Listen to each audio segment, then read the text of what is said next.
नाशिकच्या स्थापत्यशैलीच्या खजान्यात लपलेलं एक असं मंदिर जिथे सुरसुंदरीच्या शिल्पामागे लपलेलं आहे एक पुरातन इतिहासाचं गूढ. कधी काळी हे मंदिर नक्की कुणी बांधलं, का बांधलं आणि एवढ्या सुंदर रचनेनंतरही का लपलं गेलं? नमस्कार, मी आकाश आणि आज आपण जाणून घेतोय एक असं मंदिर ज्याचं नावही फार थोड्या लोकांना माहीत आहे.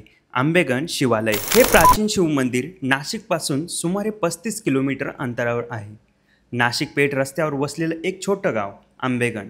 गावाचं नावही येथील आंब्याच्या दाट झाडांवरून पडलेलं असावं असं म्हटलं जातं. आणि विशेष म्हणजे इथून जवळच आहे दमणगंगा नदीचं उगमस्थान. नाशिकहून पेठ रस्त्याने जाताना आंबेगण फाट्यावरून डावीकडे वळायचं.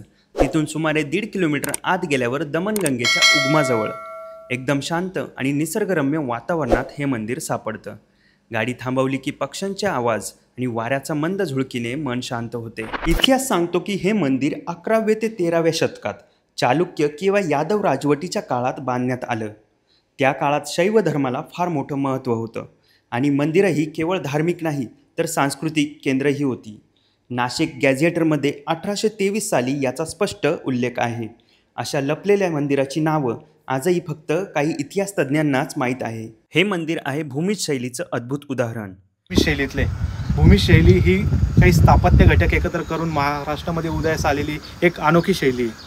मुख्य गाभारा, अंतराळ, सभामंडप, नंदीमंडप प्रत्येक घटक शिस्तबद्ध पद्धतीने आखलेला. सभामंडप अष्टकोनी आहे, जणू आकाशाला आधार देणारे 8 हात. प्रत्येक कोपऱ्यावर उभी आहे एक सुरसुंदरी, वाद्य वाजवणारी, नृत्य करणारी, दर्पणात रूप बघणारी, प्रणयभाव व्यक्त करणारी. त्यांच्या शिल्पामधून जिवंतपणा झिरपतो. या मंदिरानं आपल्याला ना सुरसुंदरी हे अधिक प्रमाणात दिसत आहे. सुरसुंदरींच्या डोक्यावर नाही ना वेल गेलेली आणि त्या वेलेवर ना कामशिल्प करताना आपल्याला शिल्प दिसतंय हे अधिक प्रमाणात आहे. भिंतीवर समुद्रमंथनाचं दृश्य, भक्तांची अर्पणं, बैल, सिंह, हत्तींच्या देखाव्या, कधी प्रणयरस, कधी भक्तिरस, कधी शौर्यरस. जणू संपूर्ण जीवनचक्रच दगडात कोरलं आहे. आजही जवळून पाहिलं तर त्या शिल्पावर बोटांचे ठसे जिवंत असल्यासारखे वाटतात. इतकं सूक्ष्म आणि इतकं जिवंत काम. सभामंडपाचं छत मात्र आज कोसळलेलं आहे आणि जेव्हा त्या मोकळ्या जागेत आपण उभं राहतो, वर फक्त निळं आकाश दिसतं. जणू निसर्गाने स्वतःचं छत्र या मंदिरावर धरलं आहे. गाभाऱ्यात गेलं की दगडी थंडावा अंगावर येतो. मध्यभागी शिवलिंग, साधं, निरागस पण अपार तेजाने भरलेलं. त्या शिवलिंगासमोर बसलं की मनातल्या सगळ्या चिंता, सगळे गोंगाट विरून जातात.